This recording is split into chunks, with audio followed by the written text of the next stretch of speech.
Yo, what is up guys, it's Pedro here, and in today's video I want to talk about what Mike Florio said about the Washington Commanders and how they were scared of the Philadelphia Eagles and thought that they were about to get absolutely blown out before the game even started. We'll talk about this clown in today's video. If you guys are new, make sure to subscribe, hit that like button and that notification bell as well. So I usually don't like to give these guys attention as my McAfee thing, whatever, pops up. I don't like to give these guys attention, but we have nothing to talk about right now, and I think it's sometimes fun to talk about this. So we'll talk about this and Mike Florio, who has just been a clown when it comes to the Commanders over the last 2 decades, and also want to talk about a Terry McLaurin extension. So make sure you guys subscribe. Trying to hit 16K subscribers. Let's try to get that before training camp starts in about 2 months. So Mike Florio, I'm not going to play the clip because probably he has copyright stuff. He'll probably copyright it because I'm not talking nice about him. But he says he claims that on the day of the NFC Championship, someone close to him who knows Washington personnel said that the Commanders know they're getting their you-know-what kick today, and they're just kind of bracing for it. Do you believe this? First of all, that's just absolutely ridiculous, especially when it comes to professional sports teams.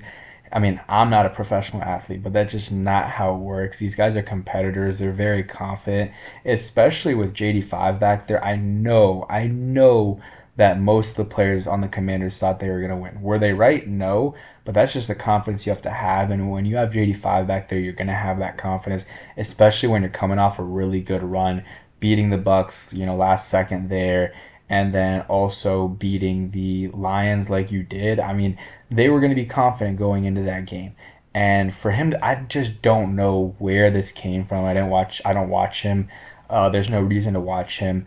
I don't know how this came up. But Mike Florio, I don't know what Dan Snyder did to him, but he's always had it, had something against the Washington Commanders, Redskins, Washington football team ever since this whole thing started. He's been covering it. Again, I don't know what Dan Snyder did to him, or maybe his ex-wife was a Commanders fan or whatever. I have no idea. But this narrative right here is absolutely ridiculous. Yes, did the Eagles absolutely demolish the Commanders? Yeah.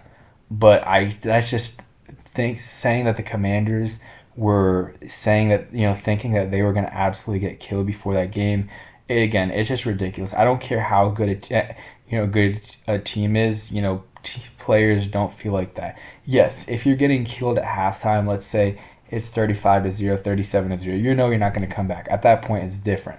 But before the game, come on, let's get serious. Let's get serious. So that was just an absolute ridiculous statement by Mike Florio. He's had so many things in the past that are just crazy about the Commanders. He's still not super optimistic about them. I mean, I'm assuming. I've seen clips in the past about him. It is what it is. Let him think what he wants to think, but sometimes you have to expose the foolishness, and he's doing it himself, but I'm just giving more light to it. So yeah, did want to mention that. If you guys did not see that, I thought that was definitely interesting. And I think while we're on the topic of that NFC Championship game, it is what it is. The Eagles beat the Commanders fair and square. They demolished us, especially at the end.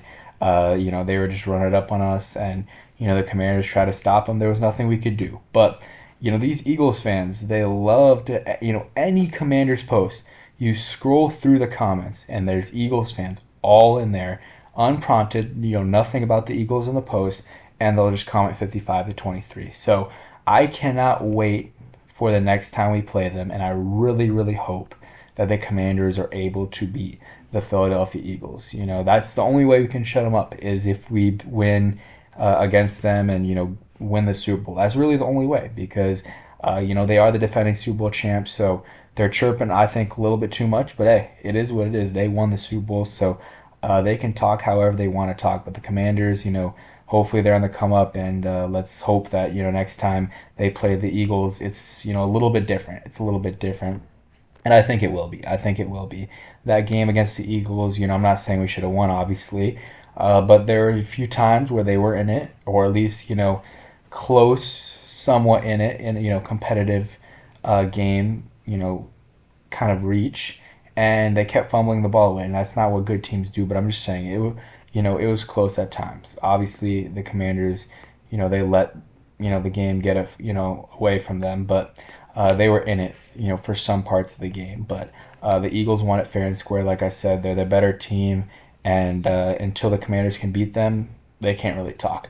So that's it for that stuff. And then I want to talk about this from JP Finley saying that he believes a Terry McLaurin extension will happen in August.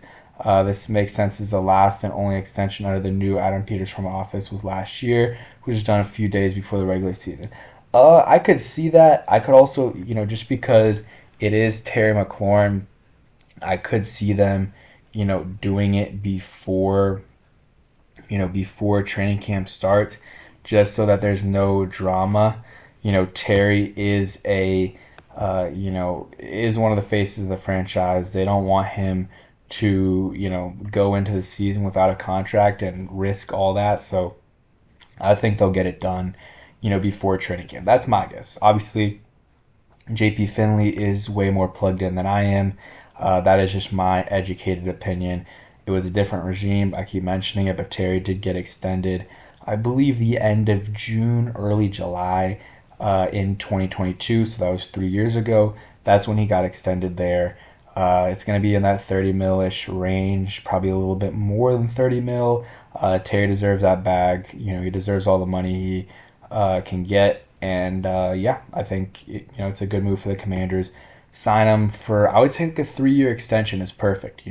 Keep him under contract for 2025, which he is, and then 2026, 2027, and 2028. So you have him for 4 years. By the end of his contract, he'll be like 33-ish, which, is getting to the end of his really good years, but, he'll still be, who knows where you are at that point. And I think a 3-year extension is the perfect number.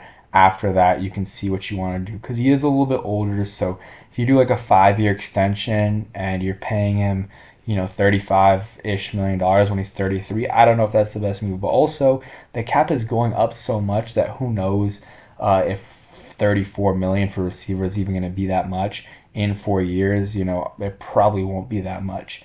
But again, I think for both sides, they probably don't want to go too many years extra. So I could see I think a 3-year extension is what makes the most sense for both sides. But that is it for today's video. I know it's a little bit of a different type of video, but just want to talk about what Mike Florio says. So thanks for watching. Hope you guys enjoyed. And this will be my last video, hopefully, while I'm on vacation. Maybe one at the airport if some breaking news happens. But yeah, that's it for today's video. Hope you guys enjoyed, and peace.